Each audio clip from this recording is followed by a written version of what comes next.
We are looking more into the lawsuit filed on behalf of the widow of the man viciously attacked and killed by two dogs. 81-year-old Ramon Nahara died on February 24th. The video showed him being attacked by those two dogs. Court records show the lawsuit of negligence is against the dog's owners, Christian Moreno and Abilene Schneider, as well as the homeowner, Carlos Moreno. The suit claims each person failed to stop the dogs during the attack, failed to keep the dogs inside the home along with preventing them from escaping the home, and failed to have them leashed or tethered. This Wednesday, there will be a visitation for Ramon, followed by his funeral on Thursday. Last week, San Antonio lawmakers filed 3 bills in hopes to keep people protected against dangerous dogs, along with working towards changing current laws. To learn more about those bills, look for this article on KSAT.com.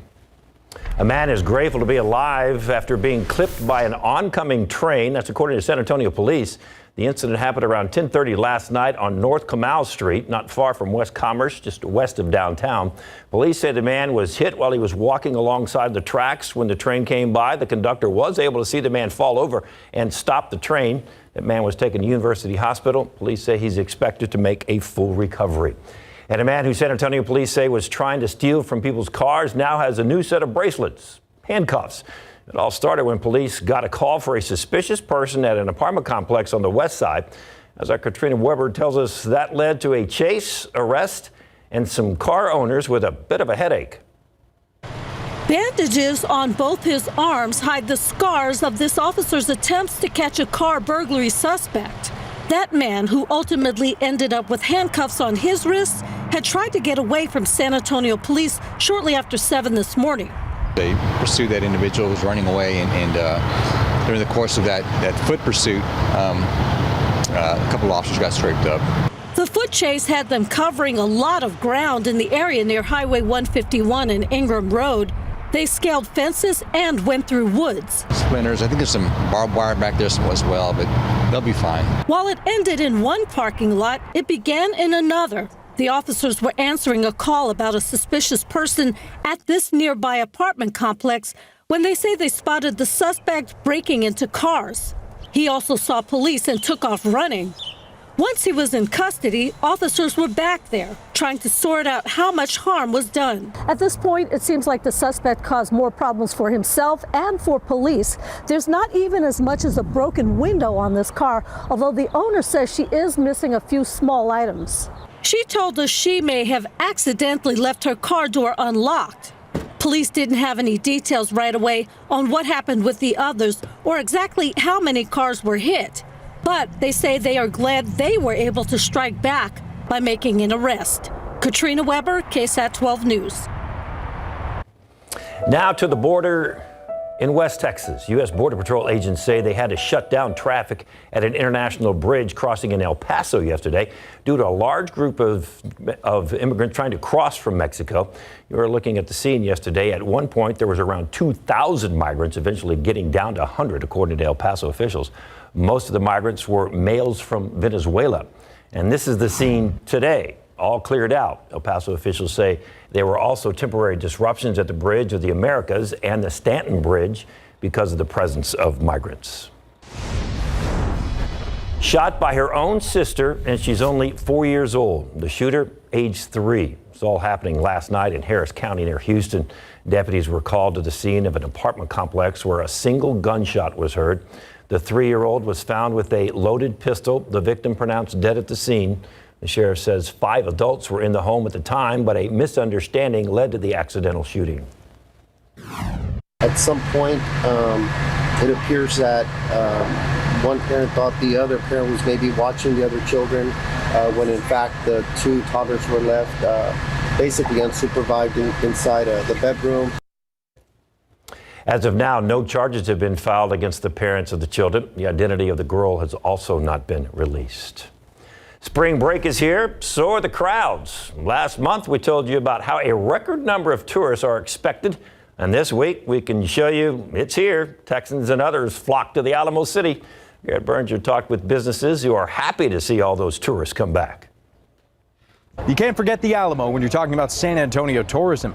Management here expecting a busy week, and so are restaurants down on the Riverwalk. We arrived down there today a little after prime lunchtime hours, when there were plenty of empty seats. But businesses told us the weekend had already been especially busy. Now it's good news for Rita's on the River, which had closed for 26 months during the pandemic, finally reopening last May. Its owner says Saturday night was a record for the year, and he's enjoying seeing everyone out for a proper spring break again. It's fantastic. You know, it's so great, especially being closed all this time. It's really great to be open and seeing people on the Riverwalk and people enjoying themselves and just out in the sunshine. Other restaurants we talked to also expressed optimism that things are getting back to normal after the pandemic. Seeing as March means money for San Antonio's tourism industry, that's a big relief for them.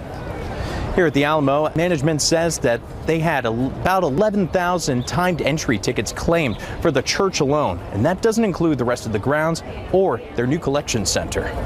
Downtown, I'm Garrett Berger, KSAT 12 News. One thing we are sure of today was an absolutely gorgeous day to be downtown or anywhere in San Antonio. Beautiful day. Welcome. Welcome to San Antonio if you're visiting. The weather is like this all the time. Just kidding. It was in the 90s this past weekend for us, so a nice welcome change to see temperatures some 20 degrees cooler than the weekend. The high today was only 70 degrees after a morning low right around 54. As we take a look at the aquifer is down 0.7 of a foot over the past 24 hours, and unfortunately oak is high in the pollen count, but it is that time of year. Molds, juniper, mulberry, and hackberry are low. By the way, we're right here in the middle of oak season. We're about to see it peak toward the end of March and early April. Coming up in the forecast, we're going to be talking about temperatures cool tomorrow, warm Wednesday and Thursday, but strong storms are possible Thursday night ahead of our next cold front. That'll make it a much colder weekend and even damp at times as well. I'll give you the details of this coming up in just a bit. Thank you, Sarah. We have some late breaking news just into our newsroom. 2 days, more than 10 hours of deliberations, and a mistrial has been declared in the murder case that began last week. Luis Alvarado charged with the 2021 murder of Santos Cedillo.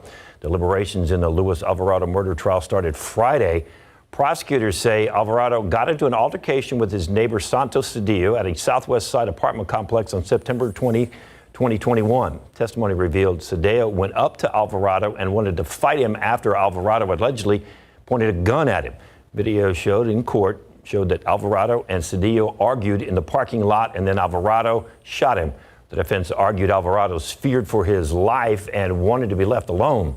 After about 8 hours of deliberating, a question from the jury. They were then escorted back to continue with deliberations. A few hours later, still deadlocked, which led to a mistrial being declared just a few minutes ago.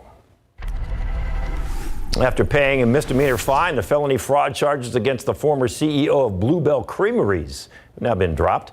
The charges were related to the 2015 deadly listeria outbreak, which is a foodborne bacterial illness. 3 people died as a result in Kansas. Paul Kruss was originally charged with 6 counts of wire fraud and 1 count of conspiracy, which carries up to 20 years in prison. His lawyers argued the fraud charges come too late under the statute of limitations. Kruss instead agreed to pay a $100,000 fine. What is name, image, and likeness, or NIL? Chances are you've heard of the new rules changing the game when it comes to college sports, but there's a big potential for a downside. The pay for play, just buying kids. That's not the way I believe the rule was intended. Coming up at 6:30, KSAT Explains talks with UTSA head football coach Jeff Traylor about his thoughts on NIL. We explain how name, image, and likeness rules work for student athletes and the gray area that leaves some questions. KSAT Explains coming up in a few minutes at 6:30. It is a jam-packed week for those attending South by Southwest in Austin, and we have a crew to show you all that's happening if you are missing out and want to know what's going on. And here's a look at TransGuide. This is 281 at Divine. No afternoon drive time, but still some backups. It's all those people coming to San Antonio to enjoy this beautiful weather.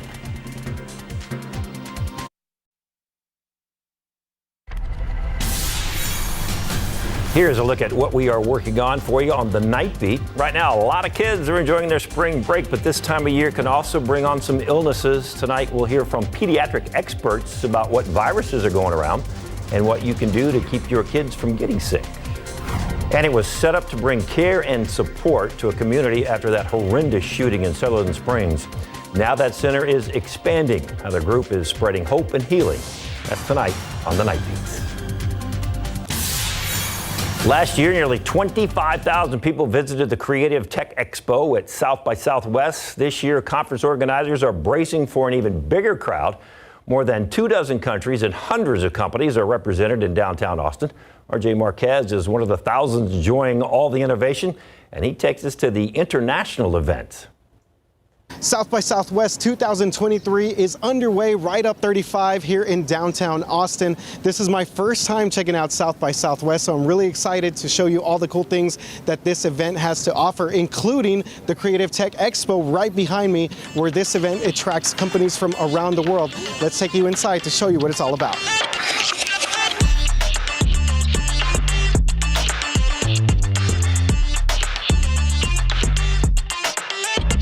So much innovation and new concepts.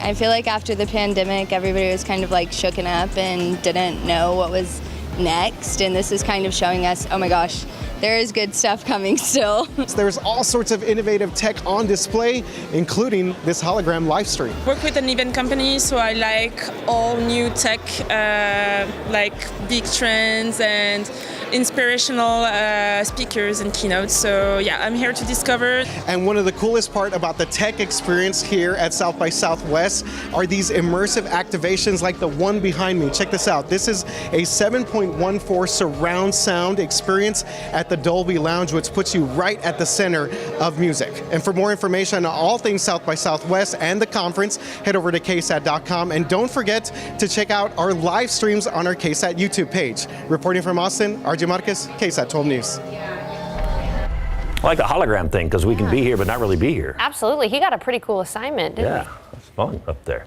And look at the Pearl. Now this, we drove by here earlier on the way to work. The place was packed. Everybody outside enjoying this beautiful weather we're having and enjoying San Antonio and spring break. And absolutely. We love all the people coming down. Yeah, and this is going to be a fascinating weather week for us, David, because we're going to have a little bit of everything. Right. A brief period of warmth, some storms, really cold weather this weekend. Ooh. Really? Yeah, at least according to South Central Texas standards. Okay. Yeah, let's talk about it. Absolutely. We got a lot to talk about. First of all, as you were mentioning, David, a gorgeous day out there. We got up to 70 degrees at the airport today, cooler than average, and some 20 degrees cooler than the weekend. So a welcome change for many of us. 75 in Del Rio, 68 in Kerrville, and 70 in New Braunfels. Showing you the radar right now because there are some showers for our coastal communities. Let's go ahead and take a look into B County and near to Goliad as well. In fact, we can track this shower here that's moving to the east at about 30 miles per hour. It'll be in Goliad in just a bit here in the next few minutes or so, but it'll be closer to Aloe, which is nearer to Victoria, by about 7 o'clock. So if you're tuning in Victoria, a few isolated showers around 7, and then those are quickly going to be moving to the east. Let's go ahead and take a look across the nation right now. Texas is fairly quiet, but there is that big nor'easter that's off to the east. This could cause some travel problems if you have family traveling across the nation, but it is also going to bring some cooler air in tomorrow. We'll only be in the mid 60s tomorrow for the high. Slightly warmer Wednesday and Thursday in the 70s, even near 80 on Thursday, and humid as well. And then things really start to change for us Thursday night as that trough of low pressure approaches. It's going to swing a cold front through. Thursday night into Friday, there's a 40% chance for scattered storms, some of which could be on the stronger side. We'll be monitoring that carefully. The real area at risk for severe weather right now is north of Austin toward Temple, Waco, Dallas, up to Oklahoma City, Bryan College Station, Lufkin, East Texas, and Texarkana. We're technically not in the severe risk Thursday night, but it is spring, and I am going to be watching that carefully. I think there is the potential at least for a strong storm or two, maybe some smaller hail possible Thursday night. It'll be scattered, only 40% coverage, but then behind that, much colder. In fact, over the weekend, we'll be near 50 degrees. Damp at times too, with about 30% coverage of some showers. So big ups and downs in the forecast. Again, cooler tomorrow, only in the 60s for the high, 70 Wednesday, 80 Thursday.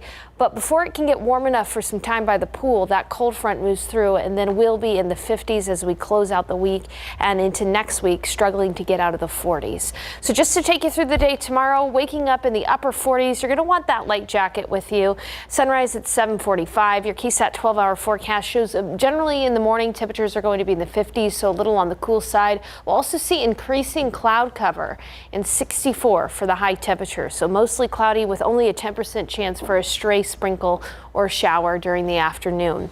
Morning temperature is going to be cold in Boerne, 43, 43 in Bulverde, 50 in Poteet, 48 in Seguin, 46 in Utopia, 46 in Los Maples, and then a cool but comfortable day tomorrow with mostly cloudy skies. I don't know about you, from South Central Texas, I need a jacket when it's 64 degrees outside. 64 in Boerne, 64 in Kerrville, 68 in New Braunfels, 68 in Poteet, and 69 in Gonzales. Again, a jam-packed forecast. Only a stray sprinkle possible Tuesday and Wednesday, 10%. Probably not going to see rain in your backyard. Gradually warming up after tomorrow, 70 on Wednesday, 80 and humid on Thursday. We'll have some morning drizzle. That chance for strong to severe storms Thursday night into Friday. Not everybody's going to see rain, but everybody may hear some thunder Thursday night into Friday. And then much cooler over the weekend. Take a look at those morning lows. Upper 30s over the weekend and into next week. Yeah, it's going to be pretty cold. We'll be eyeing that to see if that trends down at all, because I know a lot of people did a lot of planting and those kinds of things. Yeah. But hey, I think we're only at risk for a very light freeze on Monday morning, perhaps. So get your spring break on through Thursday and then get ready. Yeah, get ready for the cold. Okay. Why is it that it doesn't matter what's going on in the world? The NFL always has something going on. The NFL always has something going on, right? Yeah, today and tomorrow, teams are allowed to negotiate deals with potential free agents, and it seems like the Houston Texans are bringing back a blast from the past. Yeah, you remember that, young man. Plus, a new guy at SAFC made an instant, and I mean instant, impact with this new squad coming up.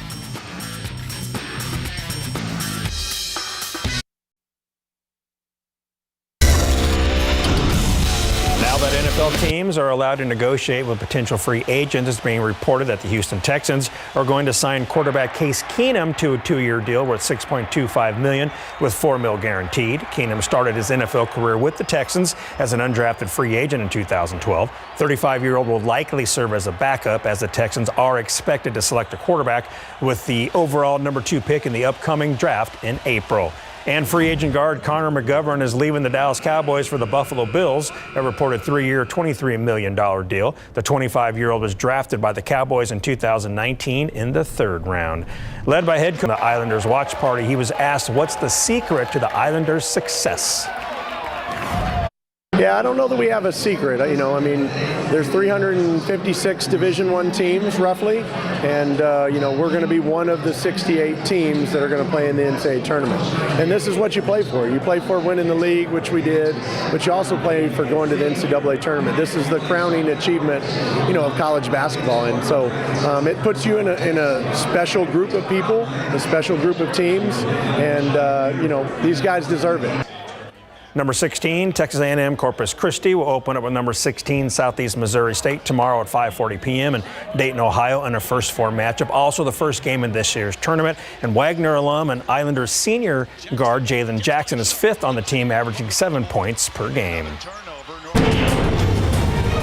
Here's Vic Schaefer and his Texas Longhorns learning their NCAA tournament opponent last night. The 4-seeded Longhorns open up with number 13 East Carolina in the first round Saturday night at 9. The winner will then face the victor of the 5-12 matchup between Louisville and Drake. And those games will all go down at the Moody Center in Austin. Now, UT was bummed out last night after dropping the Big 12 championship game to Iowa State 61-51. And check out Baylor hanging out yesterday on Selection Sunday. The 7-seeded Bears will score off in roundup 64 with number 10 Alabama Saturday 4:30 p.m. in Storrs, Connecticut. This marks the 19th straight NCAA tournament appearance for Baylor and 21st appearance overall. San Antonio FC has started defense of its USL Championship with a bang by beating Oakland Roots 3-1 in the regular season opener Saturday night at Toyota Field. The star of the match was Lamar Batista, who scored 2 beautiful goals for the champs to go with an assist. San Antonio FC signed him to a 25-day contract on Thursday, 2 days before the match. The center back has appeared in 64 USL Championship matches over 4 seasons and provided an immediate impact for San Antonio. From top to bottom, SAFC made him feel at home the moment he walked through the door, making his transition easier. I've had a lot of teammates come to me and talk to me and kind of help me, throughout these past few days. Big shout out to Fabian, and he's been in my ear the whole time. Shannon on my other side, in my ear the whole time. Jordan behind me, Mitch beside them. Everyone's just been in my ear telling me where to go, where to this and that. I mean, it's been great. It's easy to follow, and hopefully with a few more weeks under my belt, I learn I can start doing these things on my own. But the help of them has been surreal. The SAFC will now hit the road to play a Sunday match against Loudoun United FC at 3 p.m.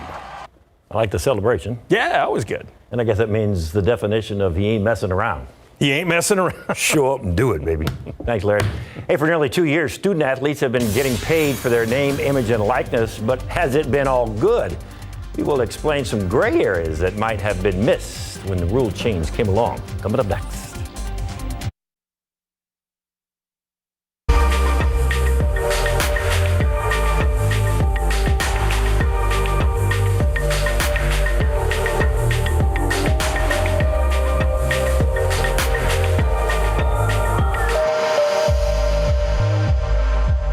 What is NIL? Name, image, and likeness. It's revolutionizing college sports. Student athletes are getting paid for the use of their name, image, and likeness. And there's a big NIL effort underway here in San Antonio, but do the rules create as much gray area as they do money-making opportunities for athletes? Here's Myra Arthur for KSAT Explains. It wasn't coaches, refs, commentators, or the biggest of school boosters who made this call. It was a power even greater than those, the U.S. Supreme Court. A Supreme Court case called NCAA versus Alston. In that case, a group of current and former student athletes alleged that NCAA rules violated the Sherman Act, which prohibits anti-competitive practices. The Supreme Court ultimately agreed with a lower court's decision and upheld an injunction that said the NCAA cannot limit education-related benefits for student athletes. Justice Kavanaugh had a scathing concurrence in which he said that in almost any other industry, what the NCAA is doing is flat out illegal, and that the NCAA is not above the law. That allowed name, image, and likeness laws to take the field nationwide. In fact, when that Supreme Court decision was made in June of 2021, Texas already had its own NIL law in the works. State lawmakers passed it the very next month. Some of the highlights of the Texas NIL law: it allows student athletes to be paid for the use of their name, image, and likeness. For instance, student athletes have been able to get deals where they go and they sign autographs, for example, or where they get to go to an event and to be paid to actually be at that event. The Texas NIL law also requires universities to approve NIL deals. It prohibits deals for things like alcohol, tobacco, gambling, steroids, or sexually oriented businesses. Plus, and this is a big one, name, image, and likeness is not pay to play. That's still against the rules. This is not pay to play. Pay to play has plagued plenty of college teams in the past. But so has the argument that college athletes devote years of their lives and their bodies to sports that make millions for universities. So why shouldn't they be compensated for it? It's been going on for a long time. This levels the playing field. My name is Bob Wills. I am the founder of City Fans 210. City Fans 210 is what's called a collective, a marquee player when it comes to name, image, and likeness. Think of a collective as a big pot of money set up for college athletes. Donors make contributions to these collectives that, at least in Texas, are mostly 501c3 nonprofits. Jones says that's one way for these groups to show they're not part of a university. So basically, the booster at the university donates money to the collective, and the collective can try to use those funds to help the student athletes in promoting their name, image, and likeness. City Fans 210 collects money to pay UTSA athletes. Right now, the collective has 29 road runners under contract. Every month in the first of the month, they get a paycheck wired into their account from us. So what do they get paid for? It could be a variety of things: appearing in a commercial, attending an event, even promoting a product on social media. Universities, which must approve these NIL deals, have to follow NCAA rules. But as for collectives, hard and fast rules that you have to follow, or just don't break these rules and everybody's on the honor system?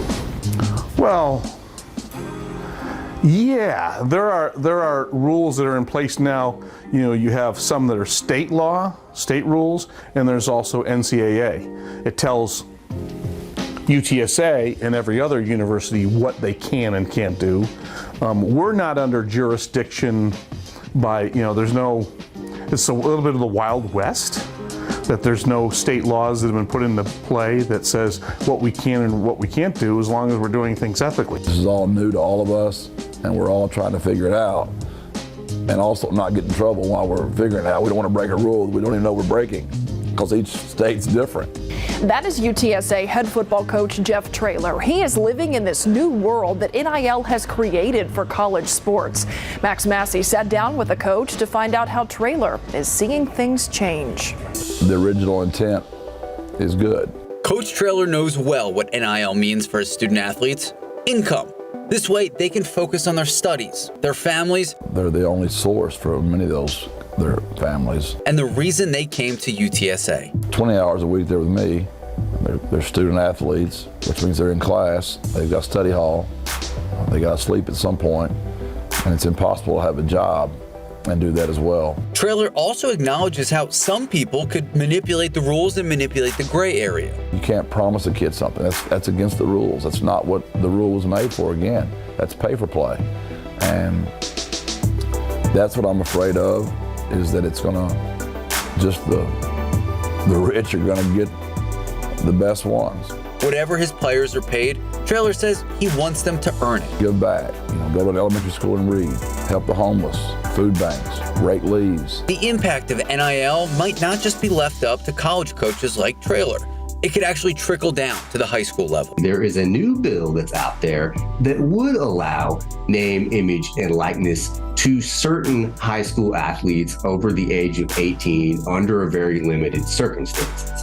That bill has not passed. It is not the law, but it is out there. I don't think it's going to stay away too much longer for high school kids. The things that people don't even talk about are like the effect on the locker room. One of the many effects of NIL that coaches, players, and the fans that follow the sports are watching take shape. It's going to be a bit of a learning curve as we try to figure out how the name, image, and likeness and the recruiting fit together. By the letter of the law, it should not be happening, but by all indications, it absolutely is happening. The big money deals are few and far between. For a lot of his players, Traylor explains the money means opportunity, family support, and stability. But he admits there are questions. I don't know how you're ever going to really know. Like, who knows what each kid's getting? Only the collectives really know. Collectives are set up for universities all across the country. Here in San Antonio, City Fans 210 is one of several collectives benefiting UTSA athletes. Wills wouldn't get specific about what payments to athletes are in exchange for, saying that he can't reveal details of a contract. But he believes a collective can have citywide benefits. If the level of our game is elevated to a greater point, people are going to travel here. So that's our initial goal, is to get more people wanting to come to San Antonio. They can be our second pro team. They really can. As the impact of NIL moves down the field, so to speak, whether further regulation follows, that will be the play to watch. It's absolutely evolving, and it's changing every day. You can watch any KSAT Explained story on demand by scanning this QR code. You can also find Explains on the KSAT YouTube channel. We'll be right back.